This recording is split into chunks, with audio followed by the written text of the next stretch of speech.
भगवान ने जल बनाया, अग्नि बनाई, वायु बनाया, इससे नुकसान भी हो जाता लोगों का। इसके मतलब भगवान ने सब जानबूझ के किया है क्या, बताइए।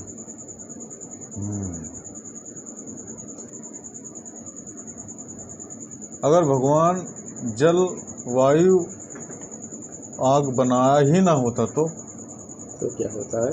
देखिए कई बार क्या होता है कि सवाल का जवाब सवाल ही हो जाता है। जैसे ईश्वर ने बनाया ही ना होता तो क्या होता? आप खुद सोचो, अगर ईश्वर जल ना बनाया होता तो आप अनाज कैसे पैदा करते, फल कैसे पैदा करते, पेड़ पौधे कैसे जीवित तो रहते? क्योंकि 84 लाख योनियों में ये भी तो है, ये पूरा क्रम ही तो चलता है। 84 लाख योनियों में मनुष्य ही थोड़े है, वो तो सब आते हैं उसी में भाई। इसीलिए कहा जाता है कि इस बुद्ध ने भी यही कहा है कि मनुष्य का जीवन बड़ा दुर्लभ है, बहुत मुश्किल से मिलता है। मनुष्य योनि में जन्म बड़ा मुश्किल से मिलता है। बुद्ध ने तो यही नहीं, हाँ, कि प्रकृति ही भगवान है, प्रकृति ही भगवान है। दूसरा, गोस्वामी भाग मानस तन पावा, कि मनुष्य का तन बड़े भाग से मिलता है। अब यहीं पे लोग कुतर्क करते हैं, फिर भगवान ने मनुष्य को क्यों बनाया? अब लो भाई, मनुष्य ने सृष्टि बनाया ही फिर क्यों? अभी तो कुतर्क हो गया ना। आप बताओ, जल ना बनाया होता तब क्या होता? अगर ईश्वर ने जल ना बनाया होता तो कैसे जीवन चलता, कैसे सृष्टि चलती? आग, अब मनुष्य जो कि अपने आप को एक केंद्र बिंदु में रख के देखता है तो वहां पे उसको लगता है तो अपना फायदा देखता है। अब वही जल से उसका जीवन, हवा न होती तो कैसे जीता? सारा सृष्टि चल रही है कि नहीं? सब कुछ चल रहा है तो उसको लग रहा है वहाँ पे जहाँ पे फायदा हो रहा है तो बहुत बढ़िया। वही जल सब जब बहा ले जाता है मकान, किसी का मकान डूब जाता है, किसी का फसल बर्बाद हो जाती, तो वहाँ पे उसको दिक्कत होती है। दिक्कत इसलिए होती है वहाँ पे उसका नुकसान हो रहा है। एक कहावत कही गई है कि अपनों की मौत का तो को दुख होता है, बाकी मौत का लोग एंजॉय करते हैं। चाहे वो आप जो मांसाहार कर रहे हैं उसकी बात ले लीजिए, चाहे और भी अभी किसी को भी कोई कहा जाए कि भैया हाँ मुंबई में आज 200 लोग मर गए, आपको दुखना ही होगा। नहीं तो एक न्यूज है, समझ लो हमारे लिए, आपके लिए एक न्यूज है एक तरह से। बस वहीं आपका कोई सगा संबंधी मर जाता है, आप दुख प्रकट करते हैं। फिर इसीलिए कहा जाता है अब आपको फायदा हो रहा है तो आप कह रहे हैं वाह, अरे क्या प्रकृति, इसी को तो प्रकृति कहते हैं। वही प्रकृति जब आपको नुकसान कर देती है तो पर लो ईश्वर को आप गाली देने लगते हैं।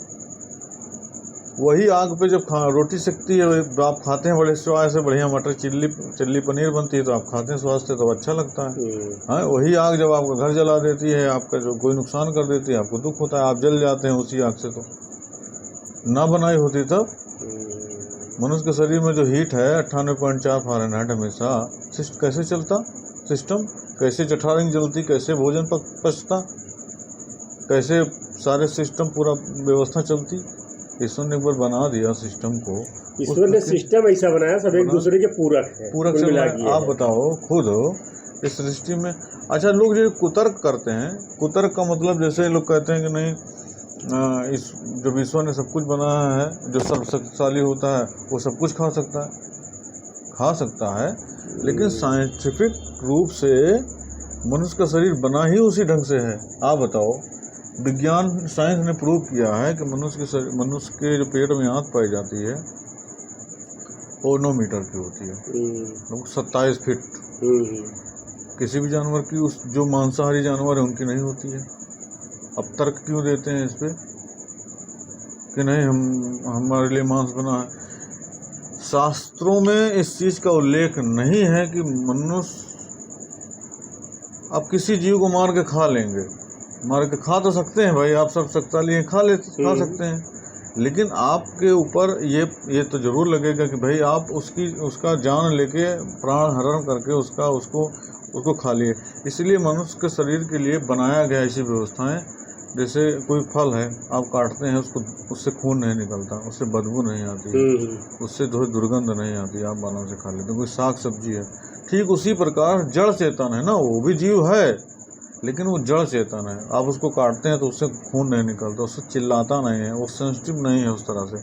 अब ठीक उसी प्रकार महसूस करता है। हाँ, ठीक उसी प्रकार से जिस प्रकार आपके नाखून बढ़ जाते हैं, नाखून को काट लेते हैं, आपको तकलीफ नहीं होती। बाल बढ़ जाते हैं, बाल काट लेने से तकलीफ नहीं होती। ठीक उसी प्रकार से वो जड़ चेतन है, हम जीव चेतन है, फर्क इतना है भाई। जब बायोलॉजिकल हमारे शरीर का बनावट ही ऐसी नहीं हुई है तो हम क्यों खाएं? हम क्यों खाएं मांसाहार?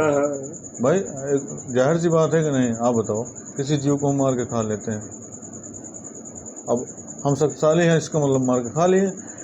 मांस के लिए एक बहुत ज़्यादा कोई उस तरह व्यवस्था नहीं बनाई गई है। ये बनाई गई है कि आपके पास अगर वो चीज़ उपलब्ध नहीं है, इस शरीर को जीवित रखने के लिए। स्वामी अड़कानंद ने एक बात बहुत बढ़िया कही थी, हमें बहुत अच्छा लगा उनका सुन के। उन्होंने कहा था कि इस शरीर को जीवित रखने के लिए आप कुछ भी खा सकते हैं। क्योंकि उन्हीं के जब कथा चल रही थी, ये बात तो सही भाई, हम कुछ नहीं मिल रहा खाने को। इस शरीर को जीवित रखने के लिए आप कुछ भी खा सकते हैं, का मतलब शरीर को जीवित रखने के लिए, स्वाद व्यंजन के लिए नहीं जी, मतलब। लेकिन आज के समय में क्या हो रहा, लोग स्वाद के लिए खा रहे हैं, अपना स्वाद के लिए, एंजॉय करने के लिए खाते हैं। वही सेम उल्टा हो जाए तो उनके साथ भी ऐसी घटना होने लगे तो कबीरदास ने एक बहुत बढ़िया बात कही है कि बकरी पाती खात है ताकि काढ़ी खाल, और जो नर बकरी खाते ताकि कौन हो वाला। खुद सोचो। मट्टी भी कहती है कुम्हार से। क्या कहती है? एक दिन ऐसा आएगा मैं रहूंगी तो है। जैसे आज तुमको पैर से दबा दबा के बढ़िया कड़िया घड़ा तैयार करोगे, जो भी करोगे बेचोगे, तो एक दिन ऐसा हमारा आकार बनाओगे तो हमारा दाम मिलेगा, पैसा मिलेगा। लेकिन हम तुमको जो रौनेंगे तो तुम खत्म हो जाओगे, तुम्हारा कुछ नहीं मिलेगा। हाँ, मिट्टी कहे कुम्हार से है। हाँ, एक कहानी सुनी है, बहुत सही है। जैसे लोग ये कहते नहीं है कि भगवान इतना निर्दयी क्यों है, जब उसने भोजन बनाया है तो लोग भूख से क्यों मर जाते हैं। एक प्रश्न आता है, बहुत लोग तर्क देते हैं कि जब भगवान ने भोजन बनाया है तो भोजन की वजह से ही क्यों लोग मर जाते हैं। तो भोजन ढूंढो ना, तेरे मुंह में कोई लाग डाल दे। आप बताओ, प्रारब्ध को मानते हैं कि नहीं मानते? प्रारब्ध होता है, इसको मानते हैं कि नहीं मानते? नहीं मानते। प्रारब्ध यहाँ से तय होता है, आप किस घर में जन्म लेंगे, कौन आपका सगे संबंधी होंगे, कौन आपके पुत्र होंगे, कौन आपके बिटिया होगी, कौन आपकी पत्नी होगी, ये किस घर में जन्म लेंगे, आपका रंग कैसा होगा, लंबाई चौड़ाई कैसी होगी, ये आप तय नहीं करते, ये आप तय कर भी नहीं सकते। ये आपके प्रारब्ध होते हैं। अच्छा प्रारब्ध होता, थोड़ी देर के लिए अच्छा प्रारब्ध होता तो आप नहीं किसी अच्छे खानदान में पैदा हो जाते। अगर सब कुछ पहले से लिखा है तो आदमी इतनी मेहनत परेशान क्यों हो? जब सब कुछ लिखा था कि इस दिन मरना है, ऐसा होगा, तब तो पुरुषार्थ की कोई बातें नहीं रह जाती। तो आदमी परेशान ही तरह। पुरुषार्थ बनाया किस लिए किया गया है? गीता में भी एक बात यही कही गई, कर्मण्यो अधिकारस्ते मा फलेषु कदाचन। कहा जाता है कि नहीं, कर्म करिए ना। अब आप खुद सोचो, आप कहीं मंदिर गए और मंदिर जाने के बाद तुरंत आप मांगने लगे, हे प्रभु हमें नौकरी मिल जाए, हे प्रभु हमें इतना लाख रुपए मिल जाए, हमें ये मिल जाए, वो मिल जाए। आप जब ईश्वर के सामने जाते हैं, भगवान के सामने जानते हैं, आप जब अपनी डिमांड करने लगते हैं तो इससे क्या साबित होता है? हम गए, वो हम मंदिर थोड़ी गए हैं, हम मांगने गए हैं। डिमांड यानी कि ईश्वर से आप फिर छोटा समझ लिए ना ईश्वर को, भगवान को आप बहुत छोटा समझ लिए, आप उसको संकुचित कर दिए कि बस यही तक। ईश्वर तो सर्व सामर्थ है,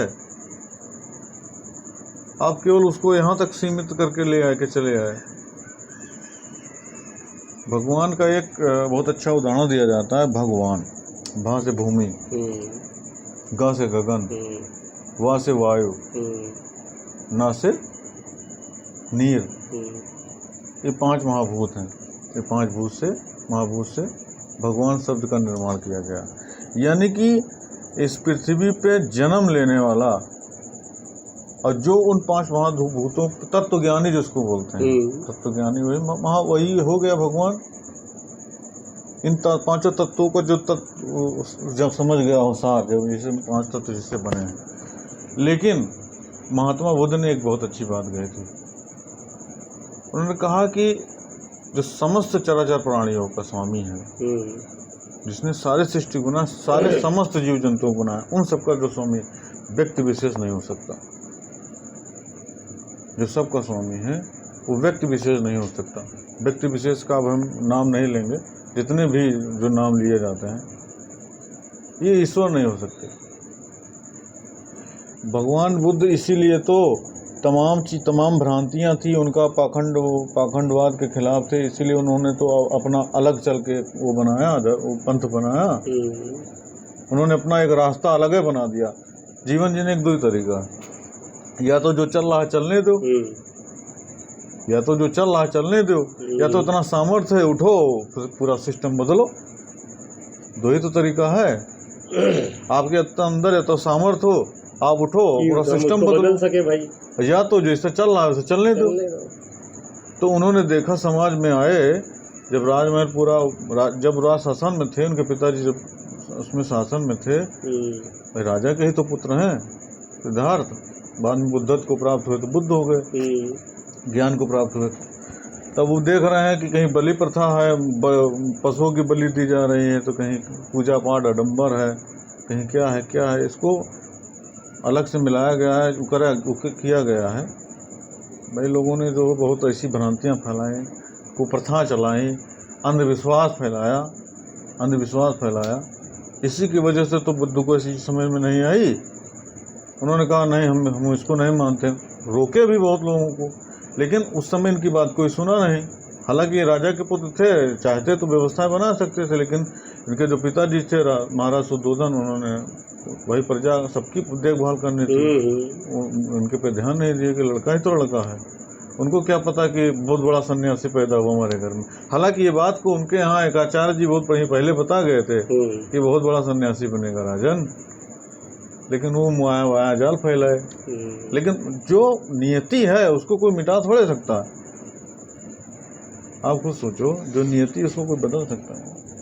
किसी के हाथ में नहीं है। आपके हाथ में केवल कर्म करने की शक्ति दी गई भगवान ने, बस। इसीलिए स्वामी विवेकानंद ने एक बात बहुत बढ़िया कही है, एक्शन में not brings happiness but without action में नॉट हैप्पीनेस। अर्थात कर्म हमेशा खुशी नहीं देता, लेकिन बिना कर्म किए खुशी संभव भी तो नहीं है। अब भाई बनाएंगे नहीं तो खाएंगे कहाँ? इस सिस्टम बना दिया है इसने, तो इस सिस्टम को चलाने के लिए आपको ऊर्जा की जरूरत होगी कि नहीं भाई? अभी यही चीज ऊर्जा कहाँ से मिलेगी भाई? कितना पैसा रखे हो आप खुशी नहीं खरीद सकते, शांति नहीं खरीद सकते। चीज की एक लिमिट होती है ना। इस पृथ्वी पे तमाम ज्ञानी विद्वानी पढ़े, सबका अपना अपना अनुभव अलग है भाई। 5000 साल पहले भगवान श्री कृष्ण आए, उनका अपना अनुभव था, उन्होंने अपना अनुभव गीता सार में दे दिया। नानक आए, उन्होंने अपना अनुभव दिया। भगवान राम उससे पहले उन्होंने अपना अनुभव दिया। बुद्ध आए, उन्होंने अपना अनुभव दिया, उनका अपना अनुभव था। भगवान बुद्ध तो मान लीजिए विवाह थे, राजा के घर में पैदा हुए थे, विवाह किए, पूरा समाज देखे कैसे क्या होता है पूरे जीवन में, वो भी देखे। लेकिन रजनी सोसो ने आजीवन विवाह ही नहीं किया, लेकिन जीवन की इतनी बड़ी समझ, इस हर एक छोटे छोटे पॉइंट पे उनका विश्लेषण देखिए, व्याख्यान सुनिए रजनी सोसो का। आजीवन विवाह नहीं किए थे। उनकी एक पुस्तक है संभोग से समाधि। आप बताओ, पूरा व्याख्यान है। एक तरफ से उनको एक बार कोई उनको आप कायदे से सुन लीजिए तो आप कहेंगे कि नहीं, अब समाज में कुछ है ही नहीं। कोई भी मौलाना, कोई भी पंडित, कोई भी वो पाखंडी आपके सामने टिक ही नहीं सकता। रजनी सोसो को अच्छे से पढ़ लीजिए आप। यह गजब के उच्च लेवल का ज्ञान, तर्क के आधार, हर चीज का तर्क है ना। अब जैसे विकास दिव्य कीर्ति एक बात कहते हैं कि जब भगवान ने सभी भाषाओं को बनाया है, भगवान ने सब कुछ बनाया है, सारी भाषाओं को बनाया है, तो उनको संस्कृत में ही क्यों चाहिए? भजन संस्कृत हम संस्कृत में ही क्यों करें जब सारी भाषाओं का निर्माण उन्होंने किया? तार्किक है कि नहीं? तर्क है। उन्होंने जब सभी धर्मों को बनाया, सभी लोगों को बनाया, सभी मानव जाति का निर्माण, सभी चल अचल जीव जंतु सभी को बनाया, इस पृथ्वी सारी पूरी सृष्टि का सृजन उसकी इच्छा से हुआ है, तो उनको एक व्यक्ति वर्ण विशेष का व्यक्ति ही क्यों चाहिए पूजा पाठ करने के लिए? हमारी बात डायरेक्ट क्यों नहीं सुन पा रहे हैं वो? सही कहा आपने। हमारी बात डायरेक्ट क्यों नहीं सुन पा रहे हैं? हम ब्राह्मण का भी माध्यम क्यों बनाए कि ब्राह्मण को भाई एक आप लाइसेंस दे दिए हैं कि चलो भैया तुम्हारे माध्यम से हम फाइल लेके जाएं, तब वो सुनेंगे नहीं तो नहीं सुनेंगे, फाइल दबा दी जाएगी, वो फाइल सुनेंगे नहीं उनकी, तो आपकी फाइल पे काम नहीं होगा, मतलब आपका जो अर्जी है वो सुनेंगे नहीं। समझ रहे हैं। एकदम तार्किक है कि नहीं? सही यही तो हुआ। भ्रांति तो तमाम फैली। अब वो आता है आपको बता देता है कि शनि की साया है, मंगल की माया है, ये है वो, आप मान लेते हैं। उसके माया जाल फंस जाते हैं। उसने तो अपने खाने पीने की व्यवस्था बनाई ना। आवत है आपके घरे, कहा भैया सत्यनारायण स्वामी कथा सुनो, लियो पूरी की व्यवस्था कर रहा अपने, दक्षिणा की व्यवस्था कर रहा है, तो इसको पाखंड को भी तो समझिए। आपका भी तो कुछ तर्क है, समझ भगवान ने दे दी है। जैसे अभी आप इतने तर्क किया कि जब भगवान ने सब कुछ बनाया तो काहे परेशान हो कोई? पुरुषार्थ की बात फिर कहाँ रह जाती है? वहां पे पुरुषार्थ की बात कहाँ रह जाती है? मनुष्य को छोड़ के, मनुष्य योनि को छोड़ के शेष जितनी भी योनियां हैं वो केवल प्रारब्ध को भोगती हैं बस। उनके पास कर्म करने का पावर नहीं है, नहीं कर सकते पावर। कैसे कैसे कर पाएंगे? ना तो उनको मानसिक उतनी समझ होती है उनके अंदर भी। एक छोटे छोटे जीव जंतु को देख लीजिए, चींटी भी अगर वो अनाज को इकट्ठा करती है तो 4 टुकड़ों में पहले बांट देती है उसको कि वो अंकुरित ना हो। और ये साइंटिफिक प्रूफ है, ऐसा नहीं है कि बस केवल ऐसे हवा में बोला जा रहा है। नहीं ये तो है। कोई भी छोटे छोटे जानवर ले लीजिए, वो जब कोई चीज़ को इकट्ठा करते हैं तो ऑलरेडी तो 3-4 टुकड़ों में बांट देते हैं कि वो अंकुरित ना हो। भाई हम स्टोर करके रखेंगे अपने पास बरसात के दिनों के लिए, ऐसे समय के लिए। आप ये देखिए, कोई भी जानवर, मनुष्य को छोड़ के कोई भी जानवर को ले लीजिए, शाम को सूर्यास्त के बाद भोजन नहीं करते। ये समझ कहाँ है उनके पास? समझ ही तो है। और मनुष्य क्या करता है? इसके जस्ट विपरीत। मनुष्य के पास लाइट है, उनके पास लाइट नहीं है, अंधेरे में कैसे खाएंगे वो? अरे उनको लाइट की जरूरत ही कहाँ है? आपको भी लाइट की जरूरत कहाँ है? अगर आपको भोजन करना हो या कुछ भी काम करना हो, अंधे कैसे कर लेते हैं? ये भौतिक आंख से तो हमें रोशनी से काम कर लेते हैं, पढ़ लेते हैं, कर लेते हैं। ब्रेन लिपि वाली पुस्तक देखो कैसे पढ़ लेते हैं अंदाजे से, और फिर जब उस लेवल को पहुंच जाते हैं उनको करना भी नहीं पड़ता। ये तो हमारी आपकी समझ की बात है ना। जैसे अब आपने एक तर्क दे दिया हमारे लिए लाइट की व्यवस्था है, आपने तर्क दिया लाइट की व्यवस्था है, तो लाइट की व्यवस्था तो तुम आपके लिए है जिनके पास आँख है, उनके लिए। इनके पास आँखें नहीं, उनको लाइट से कहाँ मतलब है? हाइलोजन लाइट जलाए थे उनके लिए। तो कहने का मतलब इस सृष्टि का जो व्यवस्था बनाई गई है उस व्यवस्था के विपरीत अगर कोई चीज़ काम करेंगे तो खिलवाड़ अगर होगा तो भाई नेचर तो अपना काम करेगी, वो तो काम करेगी। जैसे घड़ी बनी है तो वो घड़ी तो चलने काम है, तो चलेगी ही, आप ही रुके पड़े हैं बस। सूर्य तो अपने समय पे ही उगेगा, जितना समय है उसका अस्त समय पे ही होगा। अभी जो चाइना में एक पुस्तक मिली है 6000 साल पुरानी, अभी सुना था, 6000 साल पुरानी पुस्तक लिखी है। उसमें भी ये बात लिखी है कि चोरी, बेईमानी, बलात्कार, हत्या, इन सब के बारे में उसमें लिखी है। आप खुद सोचो, यानी कि ये व्यवस्थाएं बहुत पुरानी है। दुष्ट लोग हमेशा रहे हैं, दुष्ट लोग भी रहे हैं, अच्छे लोग भी रहे हैं। हाँ, अच्छे लोगों की संख्या ज़्यादा रही है हमेशा से, अभी भी मौके पे है। जिस दिन दुष्ट लोगों की संख्या ज़्यादा हो जाएंगे तो फिर समस्या तो होगी। ये पृथ्वी का बैलेंस ही बनाया गया ऐसे। भाई अगर गाय और हिरन और ये सब को बनाया तो शेर को भी बनाया भगवान ने। उनको खाना। सब्जियां और ये सब बनाया है तो मनुष्य को भी बनाया है, फिर मनुष्य के भी ऊपर कुछ है।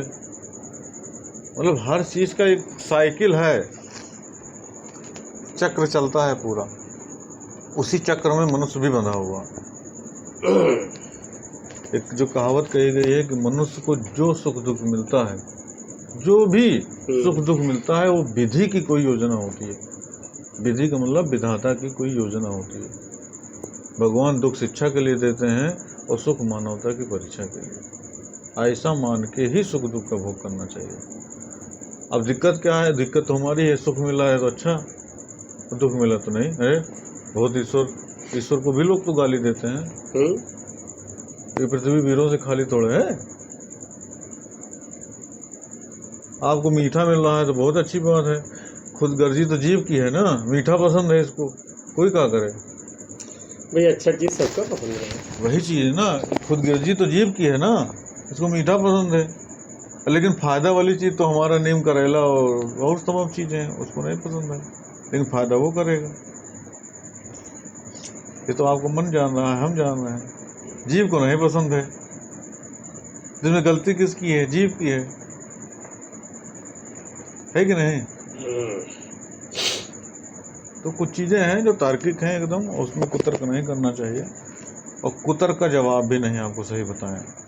कुतर्क का जवाब कहाँ मिलेगा भाई? कुतर्क का कोई जवाब जब हम आम को इमली कहेंगे तो कोई मतलब ही नहीं है फिर। हाँ भाई, सही बात है, आम को इमली कहने से कोई मतलब नहीं है। चलिए फिलहाल